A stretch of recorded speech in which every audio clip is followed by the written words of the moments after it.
Eu quero compartilhar aqui um texto, que está na 1 Samuel 17. Mas antes disso, nós vamos ler uma parte. E antes, o que acontece? Só para a gente se situar. O povo de Israel sempre teve uma luta muito grande com os filisteus. Sempre. Sempre foi assim. E os filisteus, eles, num determinado momento, que começa aqui no 1 Samuel 17, os filisteus, eles começaram a desafiar Israel. As guerras eram sempre por questão territorial. E como começa esse texto? Dizendo assim, que Davi era filho de Jessé, ele era um menino novo, ele tinha 7 irmãos e ele cuidava das ovelhas do pai dele. Ele sempre estava cuidando, ele tinha um zelo muito grande, mas há um momento em que o povo começa a guerrear e o pai dele fala: Davi, você vai levar algumas coisas lá para o pessoal que está na guerra. Obrigado, já vou. É agora.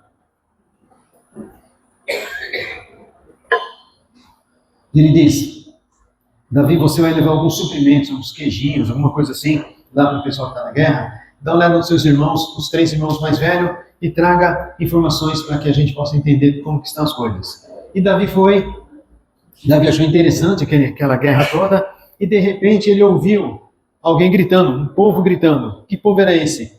Era o povo de Israel, quando via que saía das fileiras um homem muito alto, chamado Golias. Eu tenho 1,67 m, eu sou o maior da minha casa, não dá risada, né? 1,67 m. Golias tinha 2,90 m.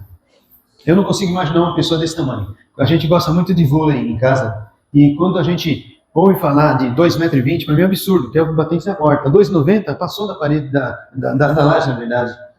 E Davi, ele começa a ouvir tudo aquilo, ele se aproxima para saber o que estava acontecendo.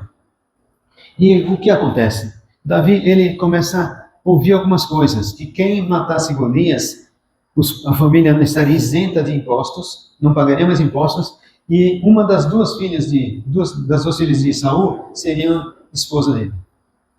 E aí ele começa assim, a ficar feliz da vida com tudo isso, até chegar um ponto que ele diz assim: bom, e agora? E o que vai ganhar? Qual o prêmio para quem fizer isso? Perguntou algumas vezes, o irmão dele não gostou, encontrou ele e falou assim: olha, você está aqui porque você é curioso, você fica aí querendo saber o que está acontecendo, e não é só para aqui, vai embora para casa. E ele realmente fica doído com isso. Mas ele fala o seguinte, que ele vai derrubar esse homem. Levaram Davi até Saul, que era o rei, e o rei fala: mas você é muito jovem, você não tem experiência de guerra, é melhor você não ir. Ele fala: não, eu cuidando das ovelhas do meu pai, apareceu um leão, eu matei o leão. Apareceu você, eu matei o urso também. E assim como eu matei eles, eu vou matar esse homem, chamado Golias. E Saul, ele já estava numa situação complicada. Por quê?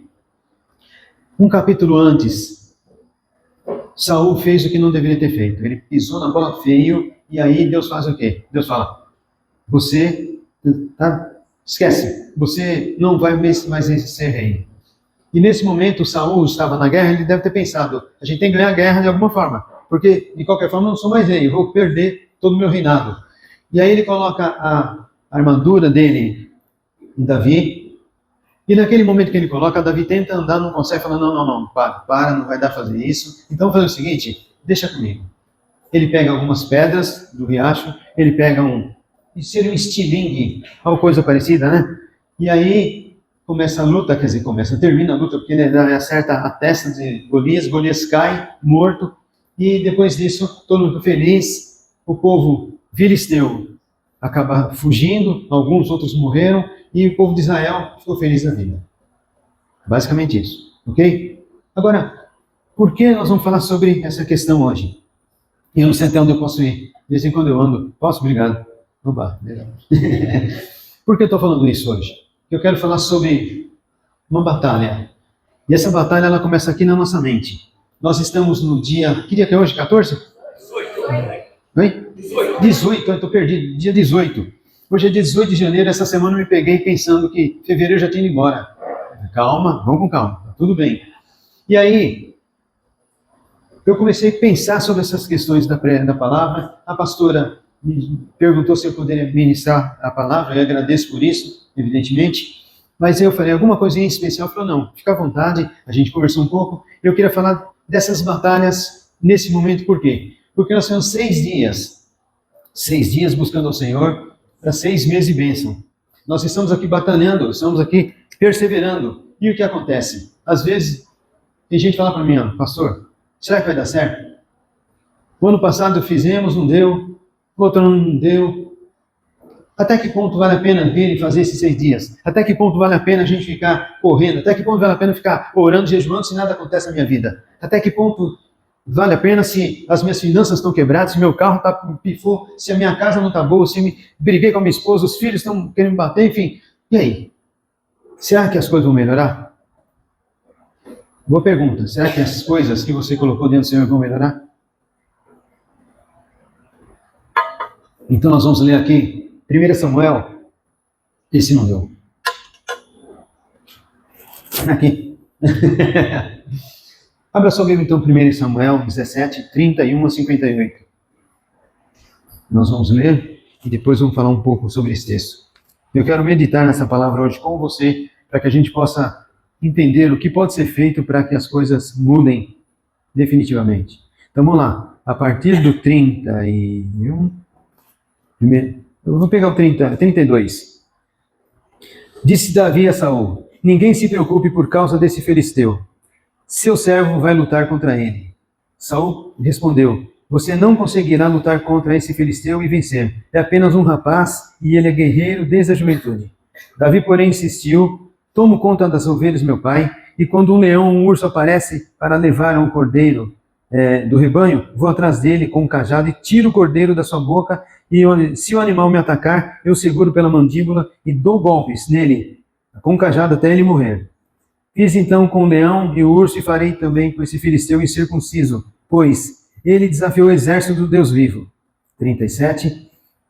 E disse ainda, o Senhor me livrou das garras do leão e do urso e também me livrará desse filisteu.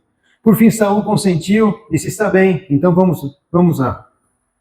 E eis que o Senhor esteja com você. Então Saul deu a Davi sua própria armadura, que eu comentei agora há pouco, incluindo uma couraça e um capacete de bronze. Davi prendeu a espada sobre a armadura e tentou dar alguns passos, pois nunca tinha usado essas coisas. Não consigo andar com tudo isso, pois não estou acostumado. Disse a Saul e tirou a armadura. Pegou 5 pedras lisas do riacho e colocou na bolsa do pastor.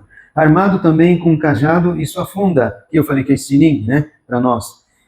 Foi enfrentar o filisteu. Golias, com seu escudeiro à frente, caminhava em direção a Davi, rindo com o desprezo do belo jovem ruivo. Gritou a Davi: por acaso sou um cão que você vem a mim com um pedaço de pau?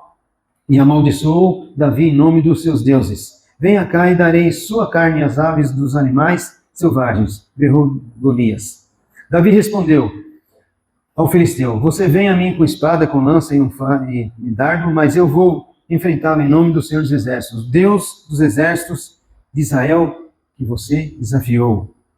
46. Hoje o Senhor entregará você nas minhas mãos e eu matarei e cortarei sua cabeça. Então darei os cadáveres dos seus homens às aves e aos animais selvagens. E o mundo todo saberá que há Deus em Israel. E todos os que estão aqui reunidos saberão que o Senhor salvou o seu povo, mas não com espada nem com lança. A batalha é do Senhor, e Ele entregará você nas minhas mãos.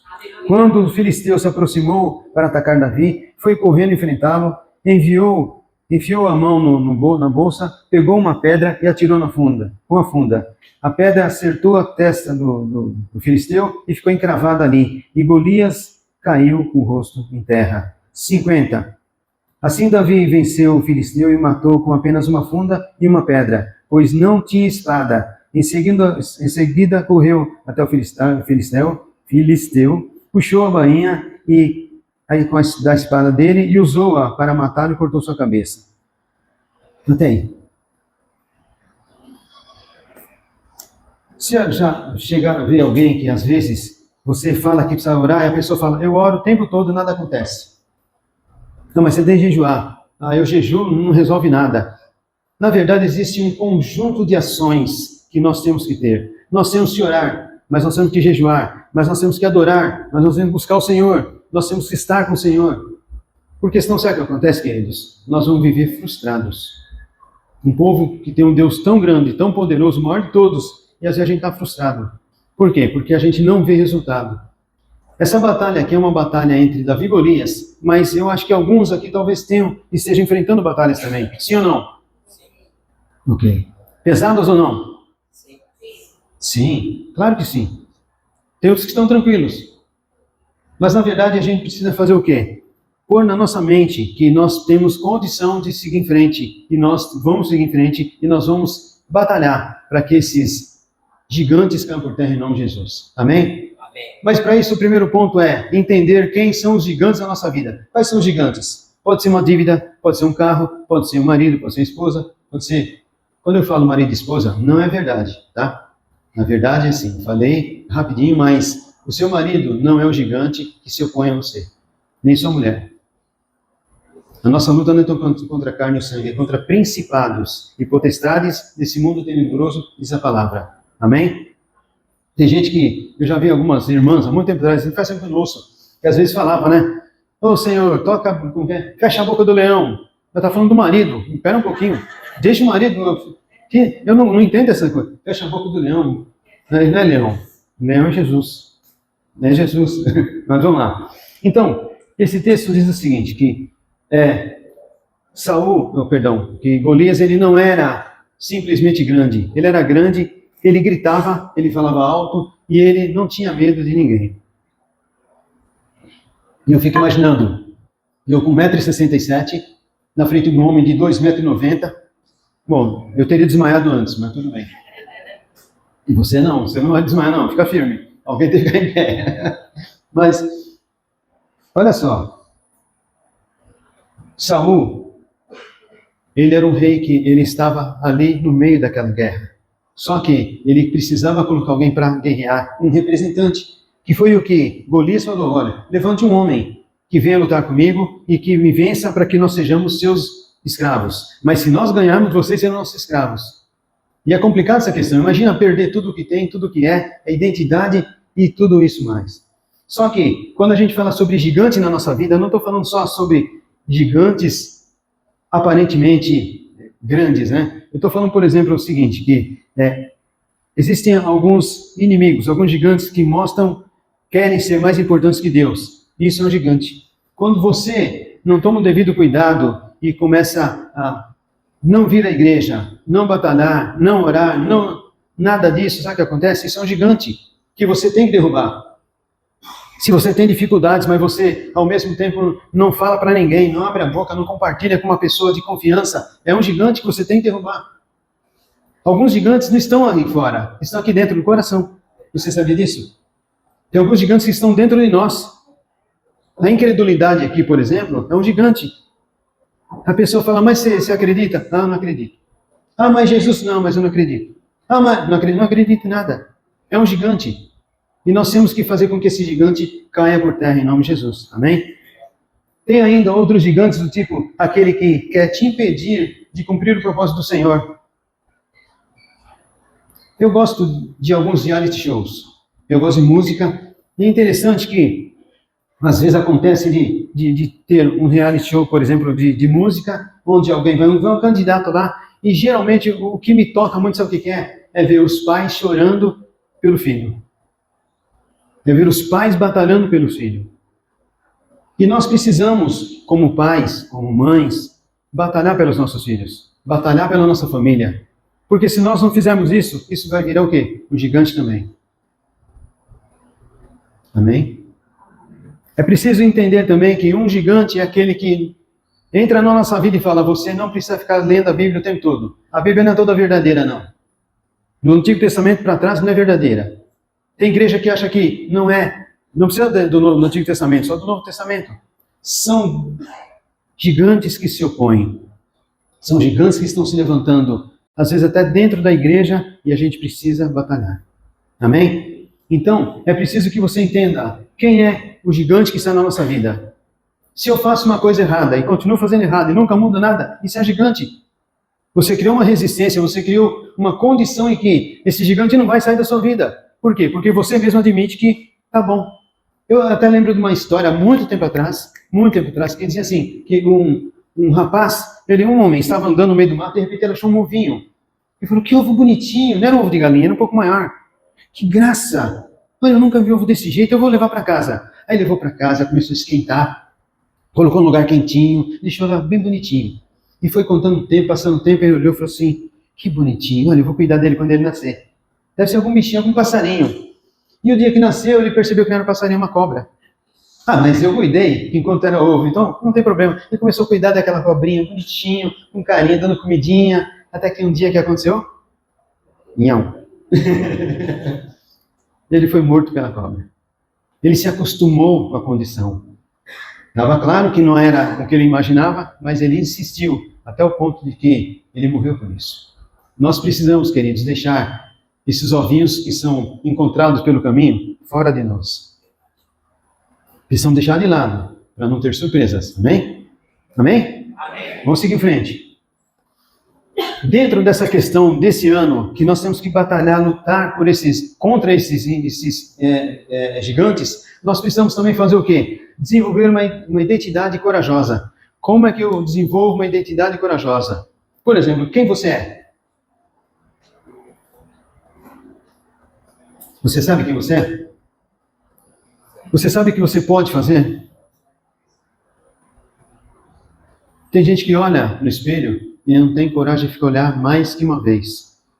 Tem gente que não consegue se olhar no espelho, porque se sente um zero à esquerda. É preciso que seja desenvolvido uma identidade. Eu tenho identidade. Em algum lugar aqui eu tenho. Em algum lugar eu tenho. Mas esse desenvolver identidade é uma identidade corajosa. Corajosa. Olha só o que diz um texto aqui, está em Provérbios 28:1. Diz assim, os perversos fogem mesmo quando ninguém os persegue. Olha só, vou repetir. Os perversos fogem mesmo quando ninguém os persegue. Mas o justo é valente como um leão. Amém? Vocês não entenderam, vou começar outra vez. Então, o texto diz assim, os perversos fogem mesmo quando ninguém os persegue. Mas o justo, tem justo aqui? Amém. Amém, glória a Deus, que bom. Mas o justo é valente como um leão. Amém. Amém, glória a Deus. Sabe que existe uma resistência no nosso cérebro em algumas coisas. Por exemplo, nosso cérebro, ele sempre quer fazer o que é bom. Sempre. Ele quer saber o que é fácil para o corpo, porque o cérebro comanda o corpo todo. Ele quer fazer o que é fácil. Só que, às vezes, ele acaba passando por cima de algumas coisas que ele não deveria passar. Então, se, por exemplo, você tem um desafio, se você tem uma entrevista de emprego ou coisa parecida, sabe o que o cérebro vai falar? Tranquilo, tranquilo. Vai ficar tranquilo, porque pode ser que você entre no estresse, tenha dificuldade. Então faz o seguinte, vai numa boa. Se alguém, por exemplo, eu entrei numa multinacional, eu passei em todos os testes, trabalhei 20 anos lá, mas eu não assinei o contrato. Vamos entrar. Por quê? Porque estava escrito assim, que eu deveria me submeter ao trabalho noturno. Ou seja, de turnos, né? E eu falei, não vai dar. E aí o meu futuro ex-chefe, ele falou para mim assim, Edmilson, nós gostamos de você é muito bom, só tem um detalhe. Não dá para a gente pegar, porque a não ser que você coloque um xizinho, que você aceita trabalhar à noite. Eu falei, mas eu estou estudando, estou fazendo faculdade. Ele falou, olha, eu nunca conheci ninguém que entrasse aqui que tivesse que trabalhar à noite, mas se você não quiser, não tem problema. Eu falei, então por que o bonitão não pode se sujeitar a isso? Eu falei, tá bom. E por 10 anos, eu nunca trabalhei à noite. Nunca. Mas o cérebro faz o quê? Não, deve ser difícil, você não vai se adaptar, não. Negócio de dormir de dia não vai dar certo. Por isso nós temos que tomar cuidado, queridos, com o nosso cérebro. Quando a palavra de Deus diz lá em Jeremias 17, enganoso é o coração do homem, é esse coração? Não, esse coração não diz nada, não pensa nada. Isso aqui é um órgão, um músculo que fica batendo. Só isso. Quando fala coração, está falando do entendimento, da mente. Então, novamente, Jeremias 17 diz o quê? Que enganoso é o coração do homem. É mais que corrupto. Basicamente isso. Então nós precisamos tomar uma posição, a partir de agora, de se colocar nessa condição de nova identidade. Eu sei que tem gente que tem dificuldades, inclusive quando chega, por exemplo, no espelho e a pessoa não gosta de si mesmo. Tem gente que é assim.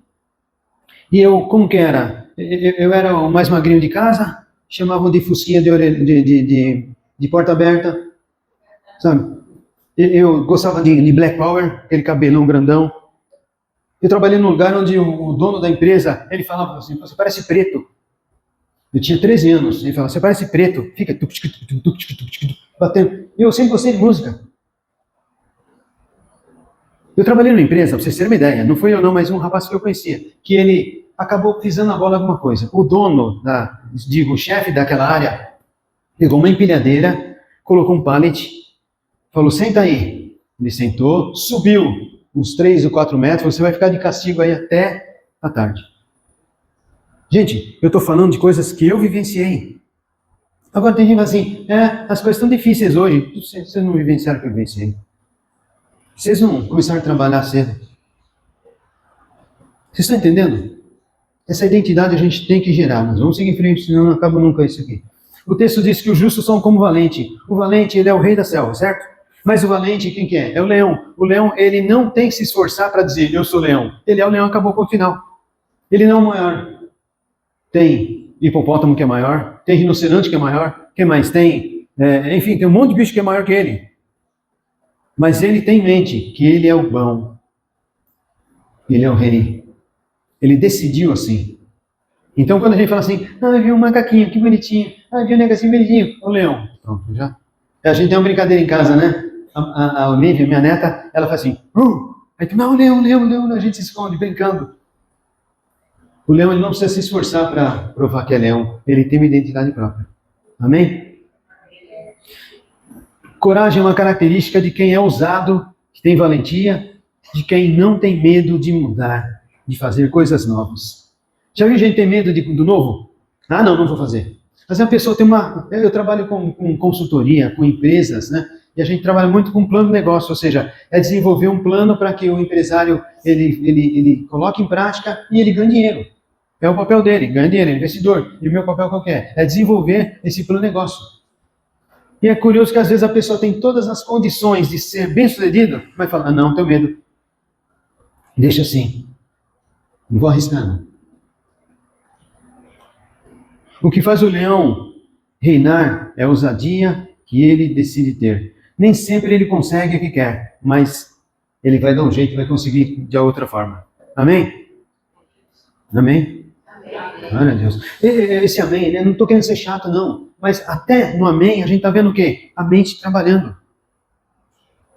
A mente trabalhando. Então, às vezes, estou olhando para vocês e tem gente que está sorrindo, tem gente que está sério, e tem gente que talvez diga assim, ele fala isso porque ele não sabe o que ele está falando. Ele não sabe porque não vive o que eu vivo. Né? Vamos continuar. Bom, Jesus faz uma pergunta lá em Marcos 4,40. Por que estão com medo? Ainda não tem fé? Muitas vezes nós temos todas as condições de fazer aquilo que Deus colocou no nosso coração, mas a falta de fé nos bloqueia. A falta de coragem nos bloqueia. Eu me lembro que quando nós começamos a frequentar a Adonai, teve uma vez, antes disso, falaram para mim assim, tinha um ponto de pregação, que o Carlinhos vai lembrar bem, da irmã Gel, né? E o Carlinhos, ele era o líder, e ele falou, você vai levar a palavra. Eu lembro até hoje, Tiago 4, de 13 a 17. E aí o Carlinhos, que legal, não sei o que e tal. E aí nós começamos a nos reunir, nós começamos a orar. E teve um dia que até a Helena fez uma pergunta para o Carlinhos, e o Carlinhos falou assim, no futuro vocês saberão por quê. Que bronca que deu. A gente queria saber na hora, não no futuro. Mas tudo bem. Mas olha só, muitas vezes eu tinha medo. Por quê? Porque quando eu me converti, eu ia falar com a igreja, o pastor falava assim, você faz abertura? Mas como? Lê. Por exemplo, de vez em quando eu enrosco com a leitura, mas eu ficava, sem exagero, assim, Deus não saía. Era uma luta. Por quê? Porque tinha uma resistência. Mas essa resistência, ela teve que cair por terra.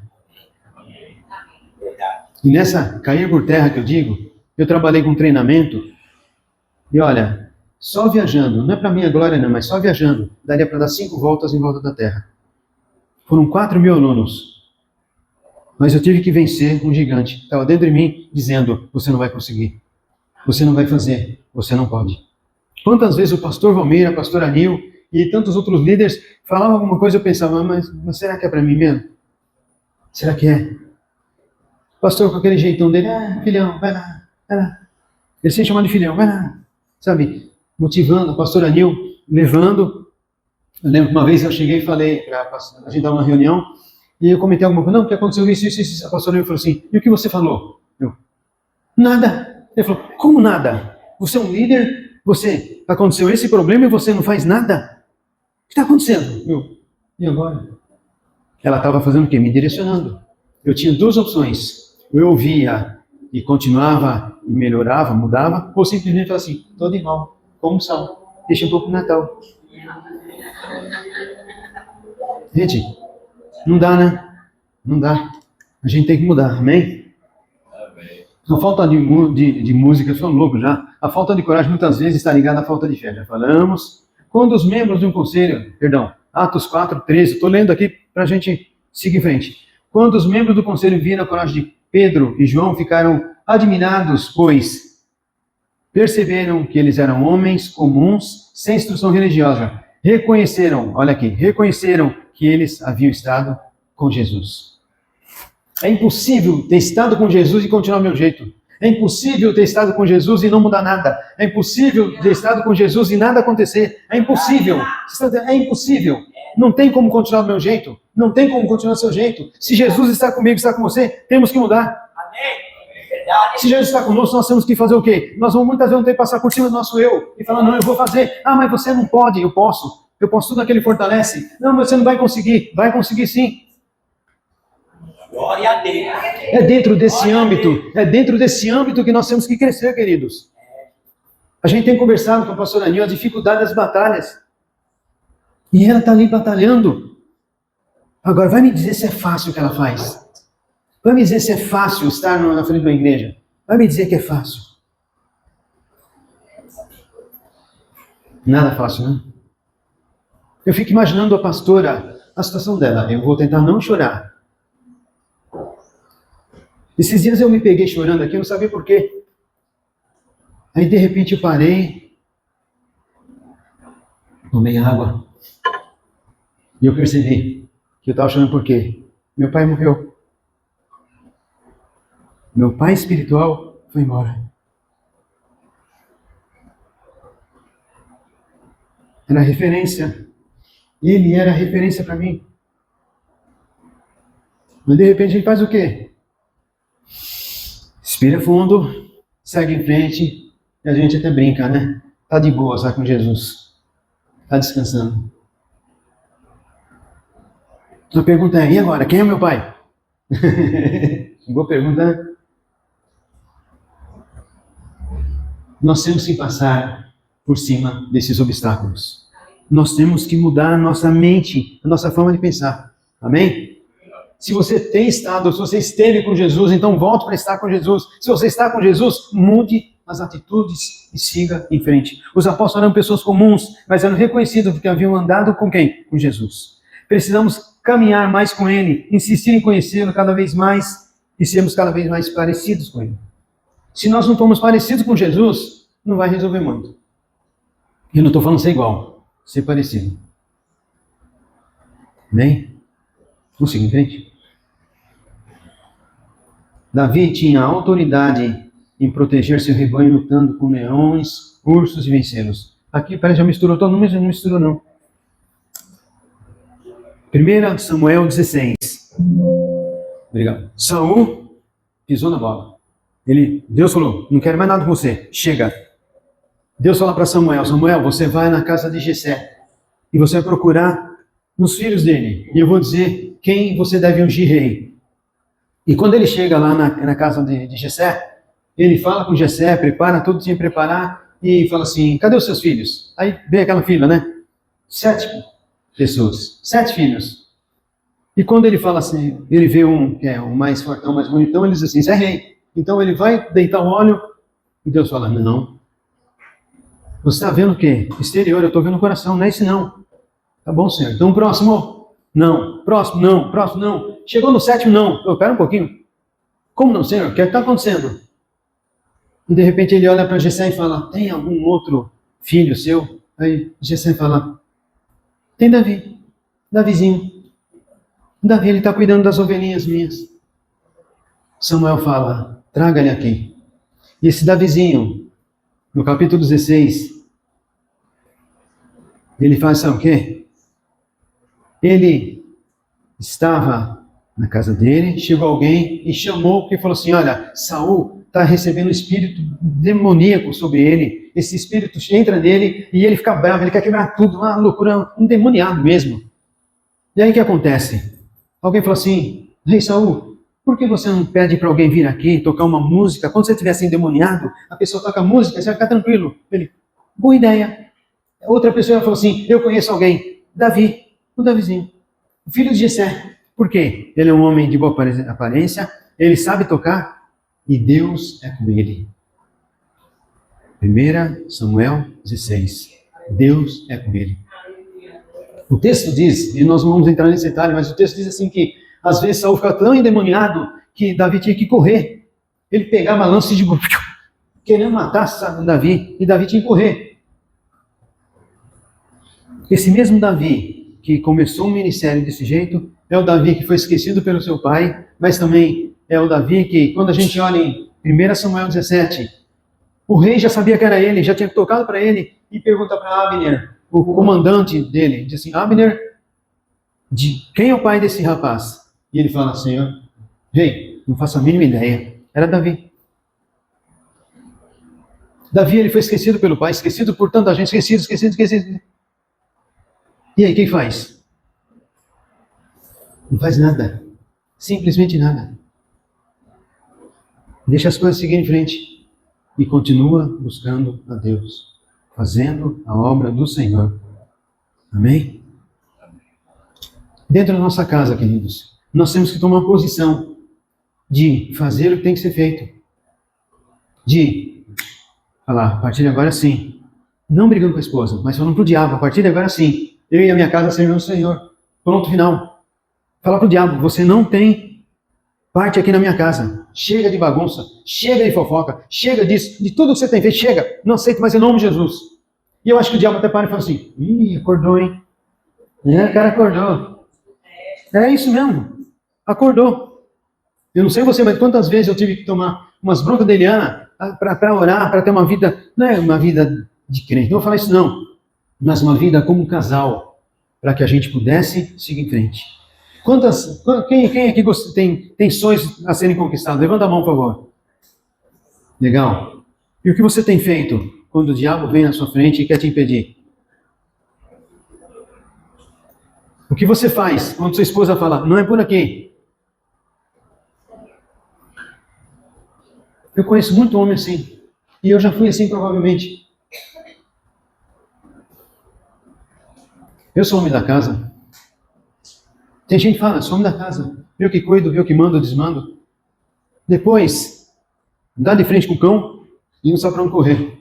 Desculpa o termo. Não sabe para onde correr. Sabe por quê? Porque está sozinho. Mas quando nós nos juntamos como casal, quando nós entramos em acordo, porque Amós diz o quê? Como andarão dois juntos se não tiver entre eles acordo? Se eu não tenho acordo com a Eliana, como nós vamos andar juntos? Eu preciso estar junto com ela. Aí erramos, ok, vamos consertar. Ah, mas eu não gostei que você fez, vamos pedir perdão. Ah, mas pronto. Homens, que tal mudar um pouquinho? Eu já imaginava, ninguém falar não, ninguém falar amém. Eu vou perguntar outra vez, homens, que tal mudar? Amém. Alguns falam amém, né? Talvez tenha aqueles que falam assim, não falam amém, né? Se você não mudar, nada muda ao seu redor.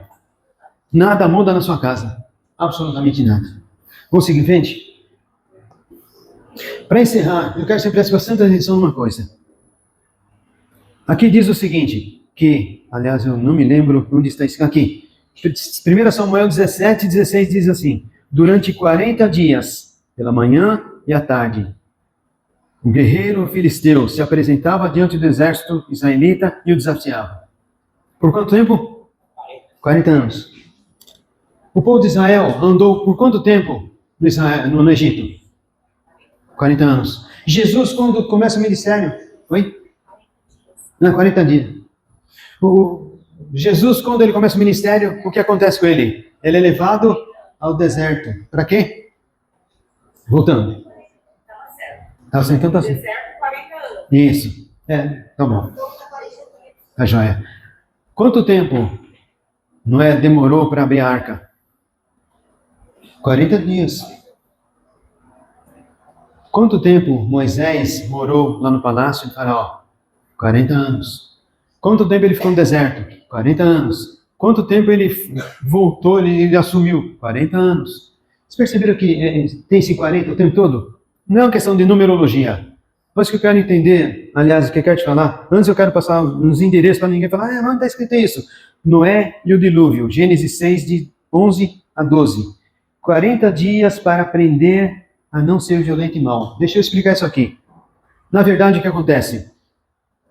Deus fala para Noé, eu estou cansado que o povo é mau, o pessoal só faz coisa errada e não está legal isso. Então, eu vou destruir tudo que está aqui com água e só você e sua família vão ficar numa boa. Moisés lá no monte, Gênesis 7, 12, diz o quê? Que o povo, ele ficou esperando 40 dias, volta. Ele ficou 40 dias com o Senhor lá no monte para pegar os 10 mandamentos. O povo de Israel no deserto, 40 anos. Davi e Golias, 40 dias. Jesus no deserto, enfim. Esses tempos que eu estou falando aqui, têm um objetivo. E às vezes a gente acha que não precisa. É porque já jejuei. A pastora falou para jejuar, jejuei. Quantos dias, pastora? Uma semana, tá, já jejuei, não precisa mais nada. Nós vamos fazer uma campanha. Ok, campanha é legal. Mas, e aí, como é que é? Nós vamos vir na campanha, a gente não vem, a gente espera uma parte ou não. Todo esse tempo de espera, queridos, tem um objetivo. Que é um objetivo de transformação. É um objetivo de preparação. É um objetivo de provação.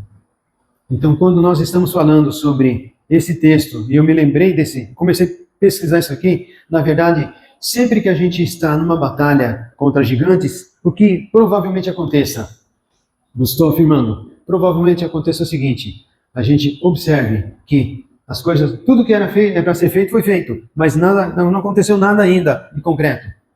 Deus está trabalhando em você, te preparando, te posicionando, te transformando, para que você possa seguir em frente. Amém? Coragem é vista nas atitudes e não nas palavras. Eu posso pegar alguém e falar, eu sou corajoso. Convencer alguém? Não, vou tentar. Eu sou corajoso, hein? Sou corajoso.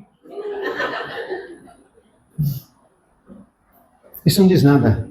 Mas quando eu tenho atitudes que mostram a minha coragem, aí sim as pessoas vão falar, ele é corajoso. Você é corajoso, você é corajosa. Amém? E para encerrar, Golias, aquele grandão, ele representa aquele que é contrário à vontade de Deus. Ok? Saul, o rei Saul, representa o crente que tem autoridade, mas que não tem atitude corajosa. E Davi representa o crente que tem autoridade, mas que... Perdão, Davi. Davi, representado pelo crente, representa o crente direcionado por Deus, que toma posse da autoridade de Deus para vencer o gigante. Precisamos ter atitudes como Davi. Talvez você diga para mim assim, mas Davi pisou na bola. Sim, você pisou na bola também? Estava conversando com a Eliana, temos um problema seríssimo, que é assim, às vezes nós estamos perto de alguém e a pessoa fala assim, mas tal pessoa adulterou. É pecado, amém? Amém? E na escala de 1 a 10, esse pecado é grande ou pequeno? Precisa responder. Mas é isso que geralmente fazem. Por uma escala. Sabe o que é? Que eu xinguei. Na escala de 1 a 10. Tá bom. Quando Deus olha para nós, Ele vê um pecado como um pecado, independente do tamanho do pecado. Por exemplo, alguém pega um tablet desse e rouba. É pecado, amém? Alguém pega esse óculos aqui e rouba. É um pecado, amém? Alguém pega um palito de fósforo e rouba. O que é isso? É pecado. Não dá para classificar pecado. Deus não classifica Fez ou não fez, acabou, ponto final, não tem meio termo. Não é assim, vai, não é a partir de agora. Errou, pecado. Eu creio realmente que esse ano Deus vai fazer coisas maravilhosas. Amém. Eu creio que Deus está fazendo coisas maravilhosas. Eu creio que nós vamos chegar no final do ano, se perseverar, evidentemente, vamos chegar e falar, valeu a pena. Valeu a pena. Amém. A gente está numa fase difícil, eu entendo, difícil, muito difícil. A pastora Nil, a Idelva, outras pessoas estão numa situação difícil, complicada, que a gente não entende, não dá para entender. Mas vai valer a pena a gente se perseverar. Vai valer a pena a gente continuar. Vai valer a pena a gente se submeter a Deus e dizer, Senhor, eu não entendo nada, eu não sei o que está acontecendo, não era a minha vontade, mas eu me submeto a Ti. Eu estou com o Senhor. Depende de quem? De nós. Mudarmos a cada dia. E a cada dia olhar no espelho e pensar, eu mudei ou não? O que está faltando mudar na minha vida? O que está faltando fazer? Pessoal do louvor, por favor, pode subir. Queridos, essa conversa que a gente está tendo aqui não é para puxar a orelha nem nada, não. Sabe o que é? É para lembrar que nós somos irmãos, que nós temos que batalhar juntos, que nós temos que ajudar uns aos outros, dar a mão para levantar. Vem cá, aqui, ó, levanta, estou com você. Semana passada tinha um rapaz, ele, acho que não está aqui. O rapaz, eu falei assim, vai lá, dá um abraço nele. Quem que é? Ah, foi para lá, e vai para lá. Não, foi para cá, não foi para cá. Ah, tá lá em cima, foi lá em cima. Aí achei, que bom. Posso dar um abraço, pô? Aí vi que os caras segurou, falei, meu Deus do céu, me apertando aqui. Eu falei, Deus te abençoe, seja bem-vindo. Acabou o culto, eu estava ali na porta e esse rapaz passou. Eu falei assim, olha, eu fico ali naquela cadeira. Se você quiser falar comigo no domingo, você vai me encontrar ali. Estou à sua disposição. Eu falei, então, mas e para falar com o pastor? Eu falei, eu sou um dos pastores. Ele, hã? E ele veio e me abraçou. Aí apertou, mas ele vai quebrar tudo. Vai quebrar tudo. Sabe quando você tenta soltar, não consegue? Alguma coisa aconteceu que eu não sei o que foi. Eu já tive algumas experiências em relação a essa questão de dar um abraço que cura. Às vezes, uma pessoa está precisando só isso. Um abraço. Dê um abraço. Às vezes a pessoa não quer que você fale nada. Não fale nada. Nada. Às vezes a pessoa está batalhando com um gigante. E você vai falar o quê? Eu estou com você. Estão juntos? Amém. Então nós vamos encerrar agora, agradecendo a Deus por tudo que Ele tem feito em nossas vidas. Amém? Pense em cada um desses pontos, ou pelo menos um deles, e trabalhe em cima disso, para que você possa chegar lá na frente e dizer, Deus é bom, as coisas funcionam perfeitamente. Amém? Vamos ficar em pé? Vamos orar?